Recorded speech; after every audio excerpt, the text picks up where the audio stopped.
My name is Demarius Johnson. I am a third-year PhD student in the Department of History at Ohio State University. I primarily study African history, but I also study African American history and museum histories, both in the United States among African American history museums, and also in Senegal. I'm also an associate editor on the Picturing Black History team, where my primary function is to identify and recruit authors who want to contribute to the project, both who have a passion for communicating African American history to the public so that they can teach us as the editorial team and also our readership why these lesser-known histories are important to remember and why these images are iconic representations of these lesser-known histories. So history is part of that backstory of understanding what came before. As we try to imagine how the future could be, we look at how past people found themselves in similar circumstances. So I think that it's very important to focus on lesser-known stories of African American history because it reveals actors which aren't typical prominent or primary figures in the African American history curriculum and in the American history curriculum broadly. One of my contributions as a writer for the Picturing Black History project was to write an article, International Networks, which really is a chronicle of the ways in which African Americans have been involved in African independence struggles in the 1960s, and the ways in which the connections between continental Africa and the African diaspora involved partnerships and collaboration on both sides of the Atlantic. So one of the photos that I selected that I found in Getty's archive that really struck my attention was an image of Jomo Kenyatta, who was the first president of independent Kenya, and Thurgood Marshall, who was the first African-American Supreme Court Justice. Now this photo is a representation of the kind of political history that allowed for their collaboration in that Thurgood Marshall would be part of drafting the first constitution of Kenya, and of course Jomo Kenyatta would assume the role as president in independent Kenya. So they had a great deal of conversations as they're preparing for this very sober and important political moment. But this image captures them in jest, which for both figures is an important part of the kind of visual archive that we have, in that Thurgood Marshall is often represented in a very serious and stoic manner, as is Jomo Kenyatta. So to capture these two figures demonstrates the kind of warm and friendly relationship that existed between the two men. I really wanted to think about the long history of police brutality in this country. The Gilligan case is an incident of police murder that happens in Harlem in 1964, in which Thomas Gilligan, an off-duty lieutenant police officer in Harlem, shoots and kills James Powell, who's a 15-year-old African-American teenager.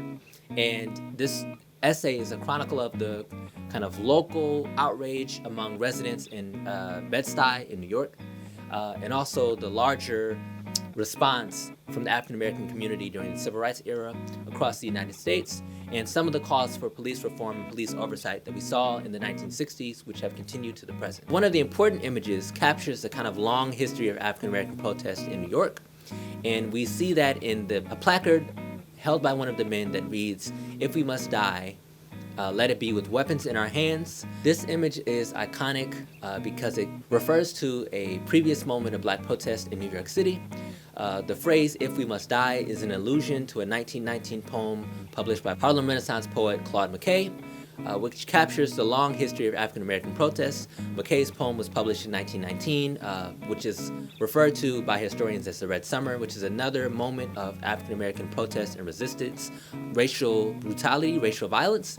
And by capturing this phrase of Claude McKay, what the protester demonstrates is that African-American protest is not only a reaction to the politics of the day, to an immediate circumstance, but it's part of a long continuum of African-American resistance, and that protesters are linked themselves to the past as they respond to the present. And one of the ways that we can see this kind of relationship between the past and the present is in this placard. What I want to communicate to our readership is the importance of Carter G. Woodson, who is known as the father of Black history, as for me, one of the towering figures that has allowed for the kinds of digital history projects which would include Picturing Black History. So one of the images that I chose for this essay is an image of Ronald Reagan in 1984, February 1984, unveiling a postage stamp to honor the life and work of Carter G. Woodson. This image represents the kind of mainstream of African American history.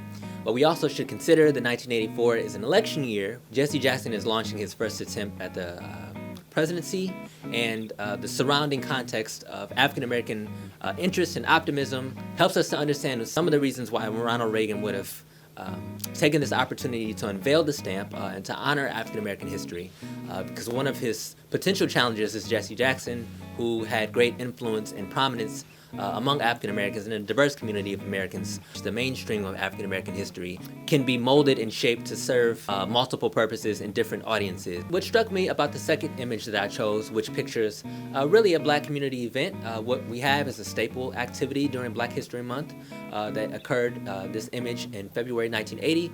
What we see here is a Black bookseller who is selling his books to a community of Black patrons. And pictured behind them is a placard that reads Black History and Liberation. And what this placard visualizes that Black history and liberation is the compelling interest that draws together folks across the country to engage in celebrating this holiday. And then in Woodson's life, we see his constant assertion that Black history is at the core of this ability to reimagine how American society can be.